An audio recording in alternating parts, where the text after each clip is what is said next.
Oi, apareci eu aqui conforme eu prometi para falar sobre traumas. O que será que é isso, né? Traumas. Ana querida, como sempre, muito bem-vinda. Olha, muito dessa live é em honra a você, tá, Ana? Pelos teus questionamentos de sempre, pela tua vontade de buscar conhecimento. Confesso que esse meu ano sabático de descanso, ele não tá tendo nada, tá? Eu tô estudando muito, comecei uma nova formação agora e tô fazendo uma pós de 12 módulos, 12 especialidades, tá? Sobre traumas familiares, que inclui traumas familiares, depressão, ansiedade, traição e por aí vai. Só concluí 2 módulos até agora, de traumas familiares e de ansiedade. E junto com isso estou fazendo a outra formação também. Por quê? Me meter em mais uma destas, porque eu gosto. Porque eu acho que o processo de conhecimento, quando a gente começa de autoconhecimento, é buscar para sempre, para sempre, para sempre. Aí não passa mais ser só a respeito do meu eu, né? Mas do meu nós, do clã familiar, da ancestralidade e assim vai. A gente vai cavucando. E quando nós decidimos que a dor vai parar em mim, para não vir para as próximas gerações, e no campo quântico isso também reverbera lá para trás, porque não existe espaço-tempo, não existe o passado e futuro, só existe o agora. Por que entender traumas é uma coisa mas tão primordial? Eu acabei de postar agora de uma senhorinha, ela deve ter o quê? 80, 90 anos. Acho que menos de 80 ela não tem de jeito nenhum pela dificuldade da fala. E ela fala com tanta dor do trauma dela, que ela sempre era deixada para trás, rejeição, que ela nunca ganhava roupa nova, mas as irmãs ganhavam. Que eles iam aos domingos na missa, mas ela tinha que ficar em casa, limpando a casa e lavar roupa no rio. E que ela perguntou pro pai dela o porquê disso. E ela ainda fala chorando com essa idade.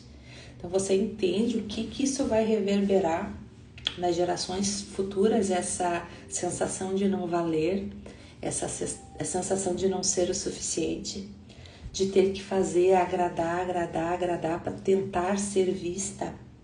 Isso é um dos traumas. O que é um trauma? Para nós conseguirmos entender e processar o que é um trauma.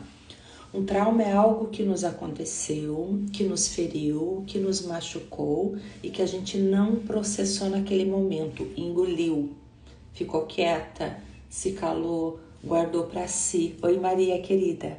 E guardando para si, a gente acha que guardou, vai esquecer. Vai lá para o subconsciente. E quando se fala em destino e casualidade, que muitas pessoas dizem que acreditam em destino, destino não existe, tá, gente? Quando a gente for estudar bem a psique humana, o cérebro, o que existe é nosso subconsciente vivendo a vida, é ele que está no comando da nossa vida. E aí nós chamamos de destino. Vou dar um exemplo para vocês da minha família, tá? De trauma familiar, que eu gosto sempre de trazer na prática, né? A minha família tem o trauma do álcool, do alcoolismo, tá? Tudo é com muito excesso de bebida, toda comemoração não é bebida, é muita bebida, é desculpa para bebida, é beber mais que 2 vezes por semana, é beber bastante, é beber mais de 1,5 litro de cerveja por cada comemoração. Isso para mim é um excesso de um excesso de um excesso. Você bebe, Cris? Socialmente. E nem tenho tolerância para beber demais, porque se eu insistir eu tenho ressacas horríveis. Meu pai não bebe, minha mãe não bebe. Minha mãe bebe socialmente, mas pouquinho. Não que eu saiba, né? Meus irmãos todos bebem. Os meus avós bebiam. Só que para os meus avós, paterno e materno, gerou um trauma. Por isso eles passaram a beber. O que aconteceu com o meu avô materno? Meu avô materno, quando criança, lá por os seus 5 anos de idade, ele caiu dentro de um poço. Sabe-se lá quantas horas ele demorou para ser resgatado, né? Isso deve ter desencadeado nele uma crise de pânico. Como no interior é muito comum até hoje a fabricação de vinho, de licores, de cachaça artesanal, quem sabe ele viu nisso uma fuga. Meu avô morreu muito cedo, 53 anos. O meu avô paterno, pai do meu pai, era alcoólatra desses de caída. Minha avó ter que buscar caído na rua, nas valetas, como eles dizem. O meu avô foi para a Segunda Guerra.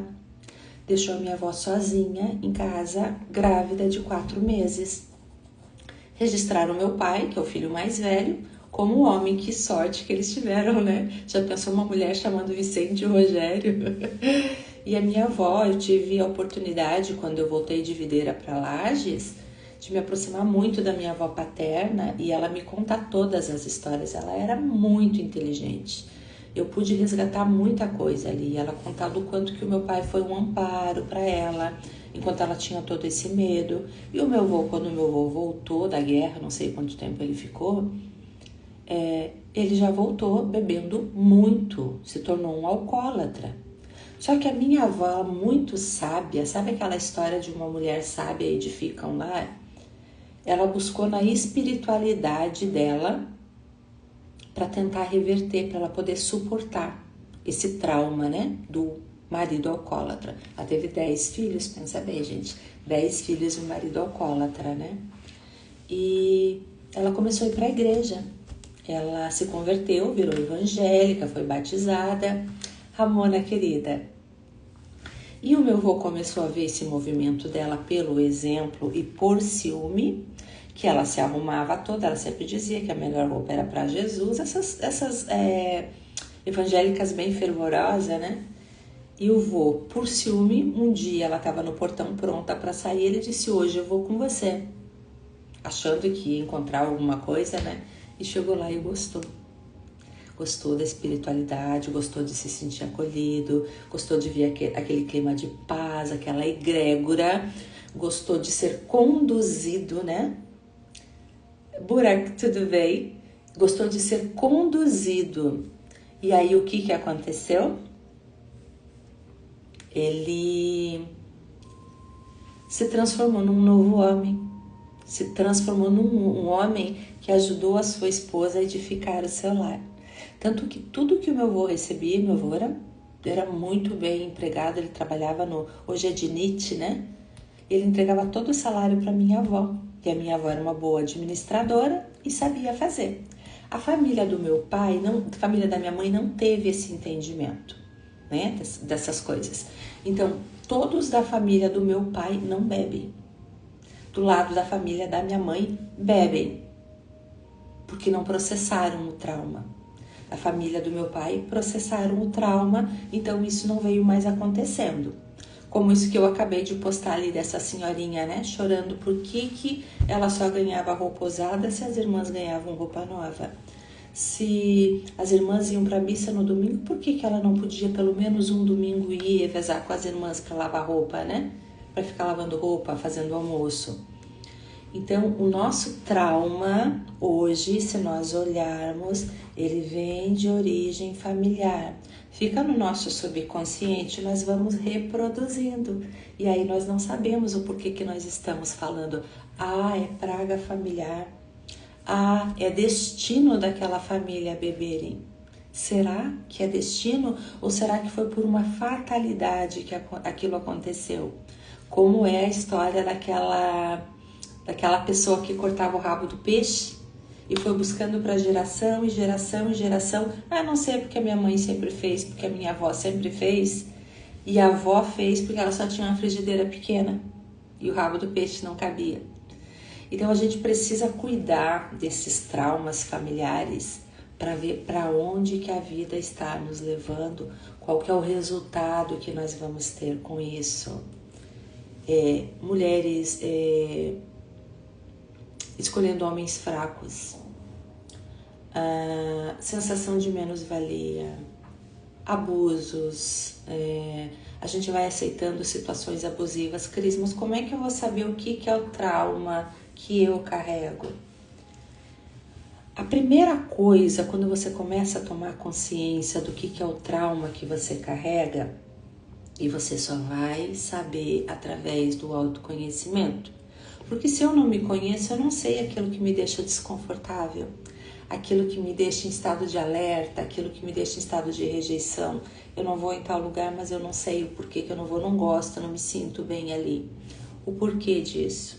Então, quando você busca um mínimo de autoconhecer-se, o teu corpo vai te dar alguns sinais, tá?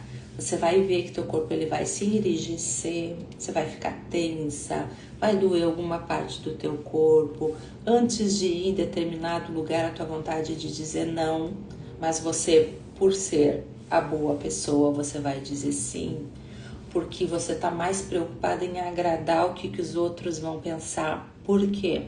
Porque provavelmente no teu lar você não teve uma boa nutrição.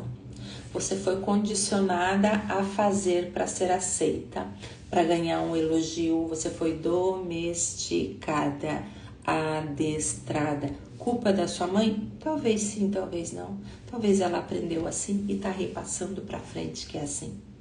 Nós hoje, nossa geração pode buscar terapia, pode buscar conhecimento em internet, em N tipo de cursos, né? Geração da minha mãe, não. A geração da minha avó, tampouco. Então, como é que vai entender, né, que está reproduzindo e que aquilo não faz bem? Não tinham nem para eles, certo? Claro que algumas pessoas fazem porque querem, fazem com intencionalidade, fazem porque gostam de estar mais no lado da sombra. E isso aí é de cada um. O importante para nós, para que a gente possa ter uma tranquilidade, mais paz interna, é a gente processar, nós trabalharmos os nossos traumas. Cada um tem pelo menos um que te incomoda e que você trouxe pela vida toda. Então, quando a gente passa a trabalhar isso, e trabalhar que eu falo é os nãos que a gente diz, é se priorizar ao invés do outro, é saber que você pode sim, que você tem direito ao seu crescimento, que você tem direito a se escolher. Mas muitas de nós acham que o se escolher é egoísmo. Que quando tem alguma coisa para fazer para o outro, a gente faz correndinho. Corre primeiro para atender o outro. Que é uma coisa muito importante aqui que você vai identificar já se você tem trauma ou não. Você ganhou alguns doces, tá? Vou colocar doces aqui porque eu tenho a pergunta aqui da compulsão por doce, né? Você ganhou alguns doces. Dentre eles tem uns 4 doces ali. E 2 mais ou menos, um que você gosta e um que você adora, que é o teu preferido. O qual que você vai comer primeiro? Se você falou que você vai deixar o mais gostoso por último, é porque você quer agradar. Porque primeiro os outros e depois você. Então você ainda não aprendeu a se priorizar. Não tem aquelas pessoas assim que você olha e diz assim, meu Deus, mas essa pessoa não tem o conhecimento que eu tenho, essa pessoa não tem NX, qualificação, beleza, corpo, etc., mas é mais feliz, mas se dá mais bem na vida, se dá mais bem na vida é redundância, né? Por quê? Porque ela se prioriza, primeiro ela se escolhe. E eu tive só uma pergunta na caixinha. A compulsão por doce. Vamos excluir que essa compulsão por doce não seja hormonal, né? É pré-menopausa. Que essa compulsão por doce não seja por glicose baixa, né? Então, aí um examezinho de diabetes, exame de hormônios. Aí nos resta emocionalmente. Compulsão por doce. O que o açúcar faz, né? Ele te dá uma sensação de conforto, de energia e de felicidade. Aonde que está a sua falta de felicidade? Ou aonde que está na sua família, ou no padrão da sua família, nos períodos de festa, aonde vê que comer mais em excesso era bonito. Olha que linda como ela tá comendo tudo. Tá gorda, feliz e corada, porque ela come bem, porque ela, né, tá comendo bastante. Também pode ser uma compulsão para preencher um vazio, tá? Esse vazio pode ser o vazio do autoabandono, pode ser o vazio da menos-valia, né? De você nunca ser suficiente por mais que você faça, você nunca ser suficiente, você não ter reconhecimento do que você faz. Pode ser por solidão, então a comida ela é companheira, né? E assim como alguns têm mais predileção por salgado, outro mais por doce, o doce tá no campo emocional, que é compensação rápida, né? Mais rápido vai atingir o teu nível de glicose, vai te dar campo de energia. O que dá para fazer? Tem que ver se é o doce ou se é a mastigação. Se é um doce que você tem preferência onde você mastigue bastante, ou por exemplo, eu amo coco. Coco você precisa mastigar bastante, né? Porque você tá com excesso de trabalho mental. Então, o teu cérebro tá com muito trabalho, né? Então, a mastigação acalma o cérebro. Então, tem N fatores, tá? O que poderia fazer para saciar essa vontade de doce? Comer coisas que você tenha que mastigar bastante. Exemplo, esses docinhos, essas frutinhas desidratadas, batata doce.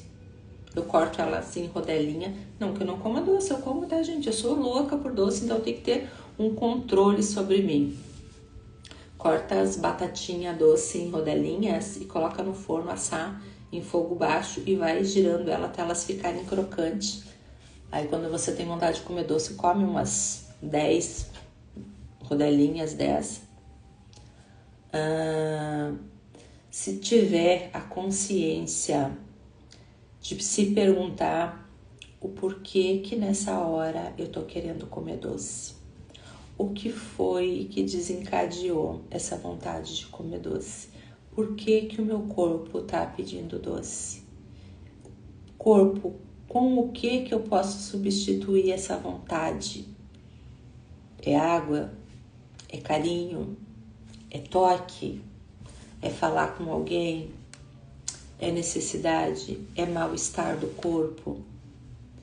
Então, a gente tem que aprender a se escutar também. A mesma coisa quando a gente vai comer, que a gente come, não mastiga, não sente a comida. Quando você vê já acabou a comida ou você pega uma coisa para comer, não sabe se você comeu tudo, se você perdeu aquilo, porque a cabeça tá acelerada, tá em outro lugar. Tá? E pode ser padrões de família que traga, pode. Principalmente uma família muito humilde, muito pobre, onde teve escassez de alimento. E hoje, com a facilidade que tem, que a gente come a hora que quer, quando quer e compra o que quer, né? Graças a Deus. Isso pode ser uma compensação também, lá pelos antepassados que passaram fome. Pode ser um inconsciente coletivo, se você tiver um campo mais sutil. Querida, que assunto legal, tô amando. Se você tiver um campo mais sutil, se você tiver mais sensibilidade, mais empatia, mais espiritualidade. Espiritualidade não quer dizer, eu vou pra igreja, eu sou de tal religião. Quer dizer, você tá mais aberta pro teu espiritual, mais conectada com o teu eu superior, né? Você e Deus direto. Aí você pode sentir também o inconsciente coletivo. E não adianta a gente dizer, mas eu não sigo o padrão, eu não sou dessas de entrar em inconsciente coletivo, quer só ver como é? Qual foi a cor do inverno que todos os macaquinhos usaram? Marrom, né? Que é esse monca, não sei dizer direito que cor que nomenclatura que deram, que é o marrom. Então, se a moda é o tal do tênis lá das 3 listinhas, o Adidas, né? Um modelo exclusivo lá é a moda, tá todo mundo usando aqui. Todo mundo foi usar marrom. Agora todo mundo tá usando calça jeans rasgada. Por quê? Inconsciente coletivo. O desejo de pertencer a um grupo, um clã, uma tribo. Então, a gente também sente as dores no inconsciente coletivo. E se não fosse isso, não viraria assunto, né, gente? Não generalizaria os assuntos, os ganchos quando tem, porque o desejo de pertencer. Então, esse desejo de pertencer também tem muitas vezes que trauma não é familiar, não é nosso, mas é coletivo, é da coletividade, que é um outro trauma. Eu vou mexer na ferida agora, mas daí eu vou sair correndo da época de política. Os macaquinhos que vão para a esquerda, os macaquinhos que vão para a direita, os macaquinhos que quase se matam por alguém que jamais vai defender eles. Porque naquele momento ele se sente pertencente. Então, a partir do momento que nós buscamos nos conhecer mais, entender, o autoconhecimento ele te leva só para um caminho, assim, ó, ele vai afunilando, afunilando, afunilando, afunilando, afunilando e te leva para um caminho. Eu gosto ou eu não gosto? Eu quero ou eu não quero? Sim e não. E por que não? Porque eu não quero. Quem muito se explica, se justifica. E nós aprendemos a nos justificar para ser aceitos. Então é só um simplesmente, não quero porque eu não quero, não gosto, não vou. Ah, eu vou, vai me fazer bem, eu vou. E aqui eu não tô falando em se excluir e autoexclusão, tá? Eu tô falando de não estar mais aonde a tua energia não é compatível com aquilo. Em prol do quê? Se sentir aceita? Ser a boazinha? Ser o bonzinho? Não cabe mais para quem busca autoconhecimento. Porque é sempre entre você e a criação suprema, né? Acredite você em religião, em filosofia. Nós temos uma fonte que nós fomos gerados e saímos de lá. Dando isso ao nome de Deus, de Criador, de fonte divina, do que você quiser. Aqueles que não acreditam em nada, então eles brotaram aqui assim do nada, né? Vão voltar pro nada. Dedo engano, né, gente? Então, você tem que saber que você é um ser único. Não tem duas digitais no universo inteiro. 8 bilhões de pessoas. Não tem duas digital. Não tem duas íris iguais, tá? O olho esquerdo não é igual ao direito. Nem na iridologia, estudando, um corresponde ao hemisfério direito, cruza o outro ao esquerdo. Razão e emoção. Então, por que a gente acha... Gente, só um pouquinho que a minha Alexa tá bem louca. Alexa, baixar o volume. Ela vai aumentando. Então, por que a gente acha que nós temos que ser igual a todo mundo ou corresponder às expectativas dos outros? Eu costumo sempre brincar na minha família, assim, quando começa a me encher o saco demais e se meter, digo assim, eu faço o que você quer, eu acato. Mas quando eu morrer, você vai junto comigo pro caixão? Porque se você for junto comigo pro mesmo caixão, então eu te escuto. E é assim, autorrespeito, autorresponsabilizar-se pelo que você quer, pelo que você não quer, pelo que você gosta, pelo que você não gosta, pelo que você faz, pelo que você atraiu, o campo onde você está. E eu diria assim que seria tão importante se cada um fizesse pelo menos um cursinho de autoconhecimento, né? Para procurar se entender um pouquinho mais e não pelo outro, para você mesmo, para sua vida ter mais qualidade, ter mais paz de espírito. E ver o que te serve, o que te cabe. Nós estamos numa era onde nós não sabemos mais conversar. Nós sabemos ou julgar ou atacar. Se a gente colocar um menor post que seja para fazer uma pergunta, uma enquete, gera uma polêmica, gera guerra, gera briga. Eu coloquei na rede vizinha outro dia para procurar entender. Perguntei só para os homens, né? O que era uma mulher de valor para ele? Porque o valor é intrínseco para cada um sabe o que é valor para si, né? Olha, cento e poucos homens responderam. Aí eu fiz a mesma pergunta para as mulheres: o que é um homem de valor para você? Só as mulheres respondem. Lá nesse campo dos homens, só homens responderam, as mulheres respeitaram. No campo das mulheres, 30 mulheres responderam. De 30 pessoas responderam, 3 eram homens, que eu pedi, que ali era só para mulher, né, para eles respeitarem. Quem é que tá reclamando das relações hoje em dia?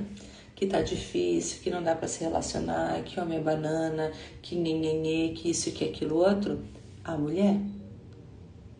E é ela que não tem a clareza do que ela quer para a vida dela dentro de um relacionamento, que é uma coisa tão séria que você vai dividir a sua vida, a sua cama, as suas finanças, seus projetos a longo prazo, as que estão em fase reprodutiva de ter filhos. Não tem uma clareza do que quer, mas ataca, porque falta comunicação, não sabe se comunicar. Não sabendo se comunicar, tem que ver onde é que está essa origem que eu não estou conseguindo transmitir ou ter a clareza do que eu quero para minha vida. E muitas, mas pode ter certeza que muitas mulheres, mais de 80%, carregam e reproduzem traumas que não são seus, que nunca foram escolhas suas. Aí você diz, por que a minha vida não muda? Por que a minha vida tá desse jeito? Porque você não tem a consciência que não são seus. E a partir do momento que você tem a consciência que não são seus, você passa a não carregá-los mais. Eles deixam de existir. Então, para resumir, o trauma e a cura dele é tudo aquilo que você traz para fora, traz para a realidade, enxerga ele como trauma e ressignifica. Ressignificar não é só uma palavrinha bonita, então tá tudo bem, então namastê ou olhar com amor. Muitas vezes você vai olhar com ódio, com raiva, com negação, com julgamento e tá tudo bem. Porque nós viemos aqui para enfrentar ódio, raiva, ciúme, inveja, cobiça. E nós temos algumas fases para passar por tudo isso. E assim que nós passamos por essas fases, a vida vem e nos traz novos desafios, né? Porque é sempre um evoluir e crescer, evoluir e crescer, evoluir e crescer. E vai se tornando mais fácil? Não sei. Acho que a gente vai ficando com mais sabedoria para passar pelas coisas. Certo, meus amores? Hoje eu tô com choque de agenda, eu tenho aula agora às 20 horas. Então é rapidinho, essa live não vai ficar gravada. Obrigada por vocês que estiveram aqui. Ramona, querida, Burak é lá da Turquia, gente. Foi o nosso motorista das nossas excursões, né, Ramona? Ramona também. Maria, querida, da minha terra natal. Ana, querida, minha prima, da minha terra natal também, ó. Beijo pra vocês, espero ter ajudado um pouquinho. Fiquem com Deus.